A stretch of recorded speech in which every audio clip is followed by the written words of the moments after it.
moment when today we have a new document. The NHS Constitution is being put out for consultation. I advise everybody to actually put their tuppence worth in on this. And it's a document that aims to set out, they say, the principles and values of the health service and the legal rights for patients and staff. It was last updated in 2015, and legally it has to be updated by the Health Secretary every 10 years. And as part of this document, this is going to blow your mind, everybody, the NHS is set to declare that sex is a matter of biology. And quite simply, that biological sex is a fact and it is real. We are defining sex as biological sex, not what, I'm paraphrasing here, not what a bloke thinks he is on a Wednesday afternoon. Well, let's talk about this with Executive Director of Sex Matters, Maya Forstater. Good morning to you, Maya. Hello, Julia. Well, isn't it a wonderful day when the people who are in charge of the health of our nation, keeping us alive, giving us health treatment to look after us, apparently do know that men and women are biologically different. Well done them.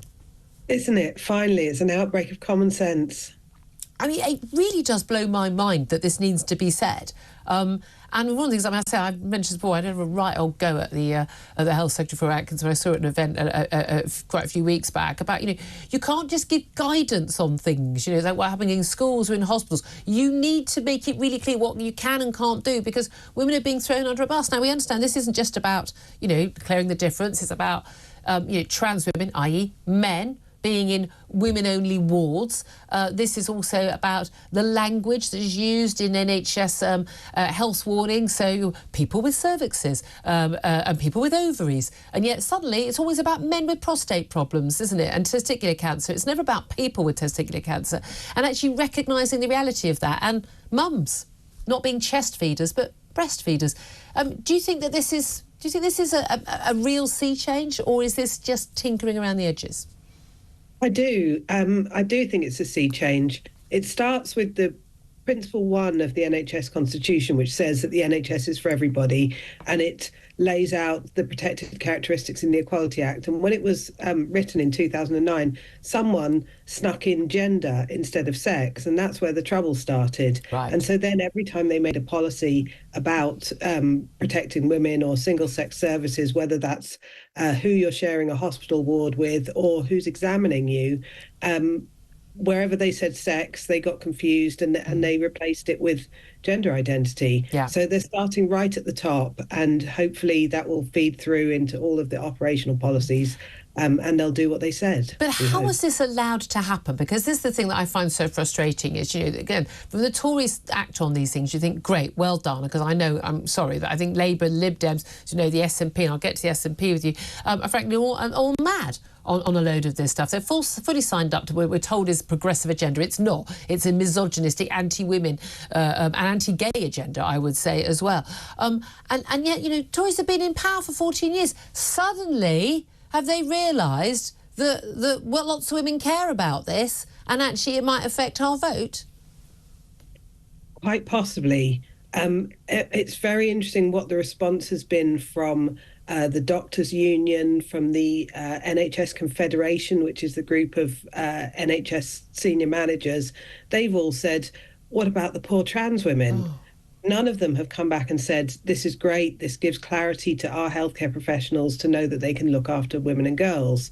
And that reflects the capture of NHS institutions and professions. Yeah, absolutely. We saw in the CAS report, didn't we, just a few weeks ago, that the extraordinary power that organisations like Stonewall, once a fantastic fight, on the vanguard for gay rights, now busily undermining gay men and women with their obsession with trans rights, and organisations like Mermaids, run by a woman who took her 16-year-old son to Thailand to cut his tackle off. I mean, I'm sorry, that's a fact. That is literally a fact. I mean, the idea that these organisations should have any input to what happens in the NHS is extraordinary. And the idea that these organisations and the policies that they push are regarded as progressive. Oh, and by the way, taxpayers funding a lot of that work.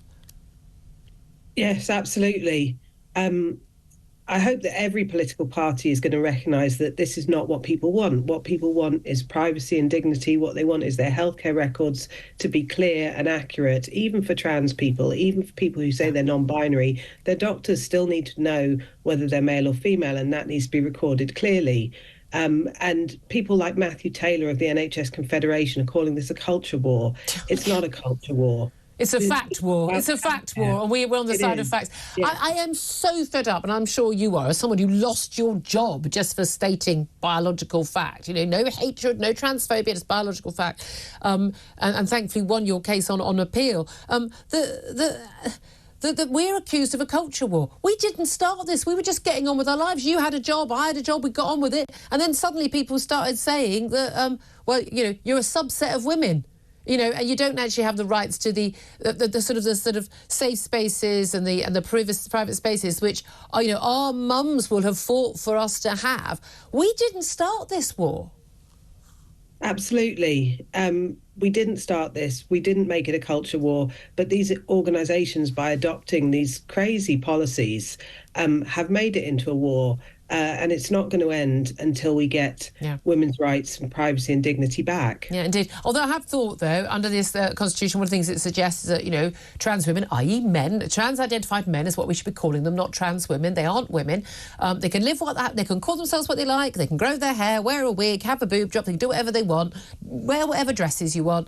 That doesn't make you a woman. Live your life the best way you want, but you don't get to call yourself a woman, and you don't get to be in safe spaces that are legally protected for women, except when the wokes are in charge. But the key thing about that is there seems to be so much concern for them. But they say, well, maybe these people will get, you know, their own private wards, you know, private rooms. I'm thinking, great. Well, next time I have to go into hospital for an op, I'm going to claim to be a trans man, so I can.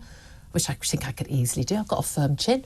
I could, you know, I've got broad shoulders. I'm tall. I mean, you know, and therefore I can get a private room. I mean, this is not the solution.